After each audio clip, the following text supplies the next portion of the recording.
आज हम good evening दोस्तों। और मैंने कहा था, मैं एक बार फिर से आपके बीच में हूँ, डॉक्टर अरविंद कुमार। मैंने खुद यूपीएससी 3 बार इंटरव्यू दिया है और आज ऐसे के लिए मैंने एक चुना कि भाई आप लोगों को, चूँकि बीपीएससी में काफ़ी इंट्रोड्यूस कर दिया गया है, अब हमारा फर्ज बनता है कि मैक्सिमम मार्क्स उठाएं। जीएस देखिए कमोबेश अब लगभग सब कुछ जान गया कि जीएस का टॉपिक ही है, लेकिन डायनेमिज्म कहाँ है वो एसए में आएगा। क्रिएटिविटी कहाँ आएगा वो एसए में आएगा। आपके न्यू आइडियाज़ कहाँ दिखाई देंगे, एसए में दिखाई देंगे। आपके इंटीग्रेटेड अप्रोच कहाँ दिखाई देंगे, एसए में दिखाई देंगे। आपके एक्सटेंसिव स्टडीज़ का रिफ्लेक्शन होगा इससे। हालांकि इससे तो यूपीएससी में बहुत काफ़ी दिनों से इंट्रोड्यूस था, लेकिन आप भी जानते हैं कि आईएएस ही सिर्फ सर्व नहीं कर सकता है। आपका एसडीएम, डीएसपी, ये सारे पद भी उसको, ये सारे एक चेन है। और एक चेन में यदि बहुत बढ़िया जानता हो, दूसरा थोड़ा सा भी मतलब ऐसा नहीं करते कि अभी को जो है वो नहीं जानते हैं, लेकिन अब उसको एकदम स्टैंडर्ड में होना चाहिए ताकि वो दोनों एक दूसरे के साथ एक मेंटल वेवलेंथ मिल सके। शायद बीपीएससी का एक ये कारण ये भी होगा, औचित्य ये भी होगा समझ डालने का। तो हम लोग ये कोशिश करें कि बीपीएससी, देखो कोई भी आप कभी एग्ज़ाम दें, तो किसी भी एग्ज़ाम दें, यूपीएससी दें या स्टेट पीसीएस दें, तो आप लोग हमेशा ये ध्यान रखें कि पहले आप ओरिएंटेशन को समझें कि क्या पूछना चाहता है। एसए और जीएस में क्या अंतर है। आखिर जीएस का टॉपिक आपको दिखेंगे तो लगभग एसए का जो टॉपिक है आपका वो जीएस में भी दिखाई देगा। कुछ टॉपिक है जैसे एजुकेशन हुआ, इन्वायरमेंट हुआ, वुमेन हुआ, आपको सोशल इश्यूज हुए, कॉन्स्टिट्यूशनल इश्यूज हुए, टेक्नोलॉजी का इशू हुआ, इकोनॉमी हुआ। इसी 5-6 टॉपिक जो ब्रॉडर टॉपिक है, इसी के आसपास आपका ऐसे रहेगा। अब ऐसे का यदि आप वुमेन पर, इन्वायरमेंट पर लिख रहे हैं, अब इन्वायरमेंट पर कोई ऐसे भी लिख दिया कि भाई हिस्ट्री का लड़का होगा, कहेगा भाई मोहनजोदड़ो से हम लोग पीपल की पूजा करते थे और आज इन्वायरमेंट का हम लोग उसका कैसे बताएंगे। मोहनजोदड़ो का डिक्लाइन भी एक कारण था हड़प्पा का डिक्लाइन में, जो आपका इन्वायरमेंट क्लाइमेट चेंज हुआ, और उसको अभी से जोड़ देंगे। फिर बताएंगे कैसे स्मार्ट सिटीज़ में जुड़ जाएगा। फिर हम लोग बताएंगे कैसे जो गंगा का प्योरिफिकेशन ऑफ गंगा हो रहा वो काम कैसे कर सकता है।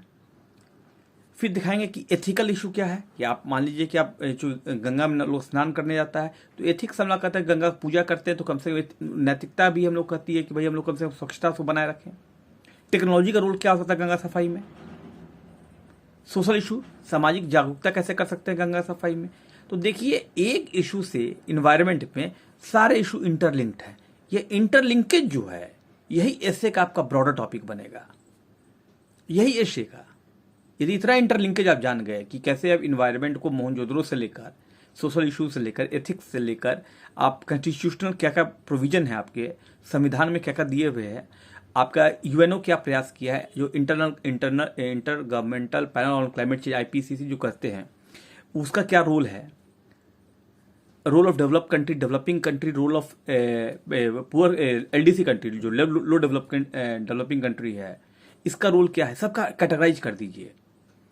फिर बताइए टेक्नोलॉजी का रोल क्या है, वुमेन का रोल क्या है, और उसमें गांधी जी का डाला हुआ है कि भाई धरती सबका जरूरत पूरा कर सकती है, लेकिन मैं मतलब earth can fulfil the need, nature can fulfil the need, not grid.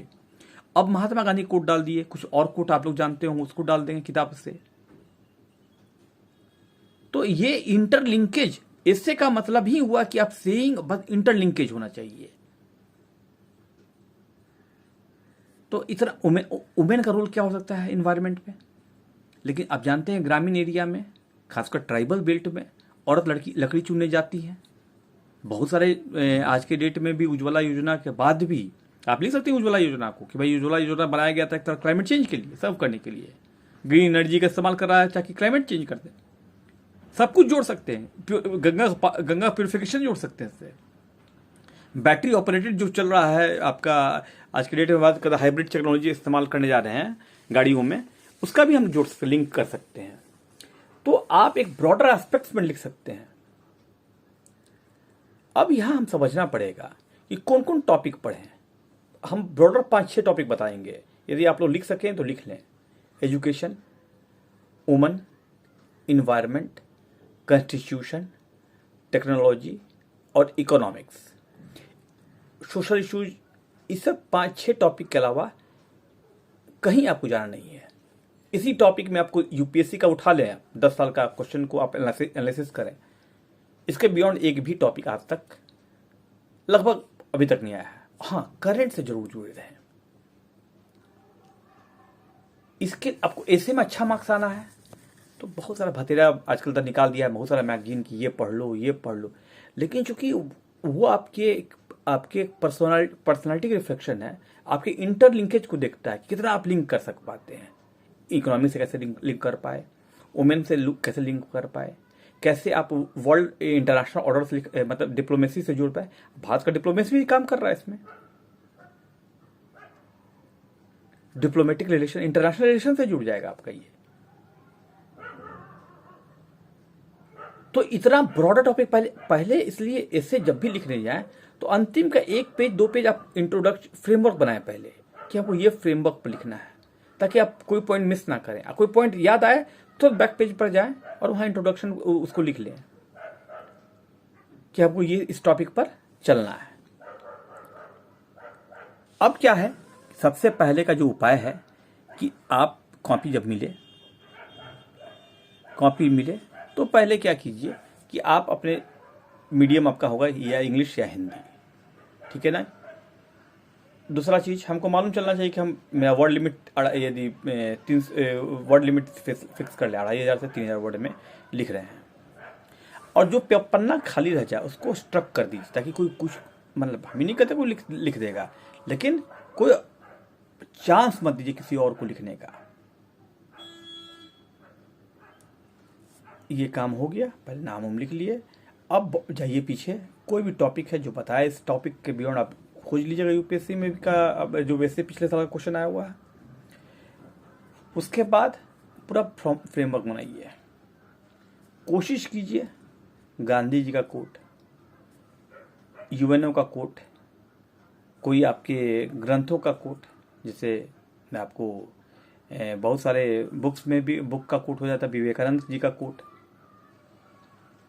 कुछ पेपर का जो डिसेंट डेवलपमेंट है करंट का कोट, ये जरूर कोट कीजिएगा। तो यदि पूरा याद है तो बढ़िया तरीके से, तो इन्वर्टेड कॉमा में, और नहीं याद है तो अपने वर्ड्स में लिखिएगा, कहेगा कि it has been stated in this paper फलना फलना फलना, इस तरीके से, ताकि मैं टीचर यदि चेक कर, टीचर चेक करेगा तो मान लीजिए उसके पास कहीं उस समय गूगल में डाल दिया, आपके लाइन्स को नहीं आया, अच्छा आया तो फिर वो आपके वर्ड्स में उसके वर्ड्स में डिफर पड़ाएगा, तो कहेगा यार ये तो चेक मारने की कोशिश कर रहा है। तो इन्वर्टेड कॉमा तभी लिखिए जब आप आपका close inverted comma, open inverted comma, जब आपको याद रहे। अब देखिए कि जीएस से ये अंतर कैसे पड़ेगा। जीएस से अंतर कैसे पड़ेगा? जीएस का देखिए पैमाना है। क्या पैमाना भाई? कि जीएस का आप जैसे मान लीजिए कोई पूछता है 5 ईयर प्लान के बारे में, चाहे आपको पॉवर्टी एलिवेशन प्रोग्राम, गरीबी उन्मूलन कार्यक्रम, तो बताते हैं पहले गरीबी उन्मूलन का प्रोग्राम, गरीबी क्या है, गरीबी क्या आप बताइएगा ना भाई, गरीबी उन्मूलन प्रोग्राम का पहले गरीबी बताइए, अब फिर बताइए कि डिफरेंट जो हम लोग मेजरमेंट बनाए हुए हैं गरीबी मेजर करने के लिए, वर्ल्ड बैंक का क्या मेजरमेंट है, क्या यार डिस्ट्रिक्ट है, क्या डेफिनेशन वर्ल्ड बैंक का, $1.25 है, $1.50 है।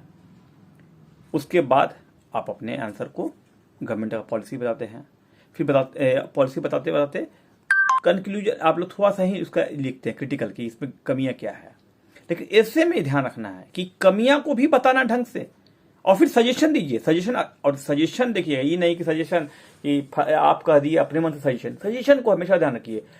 देखिएगा कोई भी किताब आप पढ़ेंगे, स्टैंडर्ड बुक, स्टैंडर्ड पेपर पढ़ें, चाहे हिंदू पढ़ें, इंडियन एक्सप्रेस पढ़ें, कोई मैगजीन पढ़ें, आउटलुक टाइप जैसा मैगजीन, तो देखिए सजेशन जब भी निष्कर्ष होता है तो निष्कर्ष में कोई बड़े बड़े राइटर्स होते हैं, थिंकर्स होते हैं, साइंटिस्ट होते हैं, उनको कोट करें कि भाई फलना आदमी का ऐसा सजेशन है कि यदि इस टाइप को इंट्रोड्यूस कर दिया जाए तो इससे और चीजें बेहतर हो सकती है। मतलब ऑप्टिमिस्टिक आपका कंक्लूजन जो हो, ऑप्टिमिस्टिक हो, पेसिमिस्टिक ना हो, क्रिटिकल ना हो।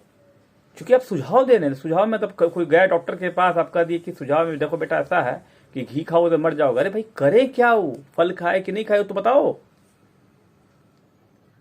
तो आपका प्रयास ये होना चाहिए कि आप उसको बताएं कि उसका इंट्रोडक्शन पहले बताएं, 3 पार्ट में बांटिए, इंट्रोडक्शन पहला, बॉडी में पॉजिटिव पार्ट को पूरा दीजिए पहले, फिर इसके फ्लिप पार्ट जो उसके लूप होल्स हैं, फिर उसमें सजेशन, अतः निष्कर्ष निकलिए। और हाँ, इससे लिखने के बाद रिवीजन जरूर करिए। इतना टाइम मिल जाता है हालांकि कि आप रिवीजन कर सके, लेकिन एक पहले फ्रेमवर्क जो बनाए रखेंगे पीछे से, उसके मिलिए कि कोई पॉइंट तो छूट तो नहीं गया, कोई ऐसा पॉइंट याद आ रहा है कहीं आपको लिख सकते हैं तो उसको तो छूट तो नहीं गया। ये सारे का एक आप अंतिम असेसमेंट जो होता है ओवरसी करना, वो आप करें। इसको मतलब देखिए, एक तरह का एस्से का जो है, एक तरफ कहा जा सकता है कि ये एक तरह का आइडिया ऑफ ब्रांचिंग है। ब्रांच देखते हैं पेड़ का ना, एक निकलता है शाखा, उसके में से 2-4 शाखा निकलते चल जाता है। वही हाल अभी समझाया आपको इस तरह से कि आप जब आप ऐसे लिखते हैं तो उसमें आइडिया ऑफ ब्रांचिंग है। जो आप लिखे इस पर इन्वायरमेंट पर, वुमेन का इशू भी जुड़ जाता है, एथिकल भी इशू जुड़ जाएगा, एजुकेशन भी कैसे एजुकेट करके लोगों को आप बता सकते हैं कि इन्वायरमेंट के प्रति कंसर्न हो जाए।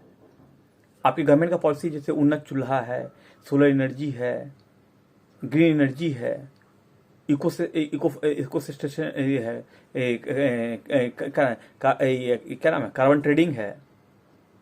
तो ये सारे चीज़ों को जोड़ेंगे आप, तो इससे आपका एक कम्प्रिहेंसिव बन जाएगा, एक इंटीग्रेटेड अप्रोच, एक डायनेमिज्म मतलब जब कंक्लूजन देते हैं तो डायनेमिज्म आता है आपका। डायनेमिज्म कैसे आता है आपको इसमें कि आप जब डायनेमिज्म इन द सेंस कि आप जब कंक्लूजन देते हैं ऑप्टिमिस्टिक होके, तो लोगों को लगता है कि हाँ ये लड़का इंटीग्रेटेड अप्रोच अपना रहा है, कंप्रिहेंसिव अप्रोच अपना रहा है, तो ये से को एक डायमेंशन, जो बहुत सारे डायमेंशन को खोलना, यही आपका उसमें अचीवमेंट होगा।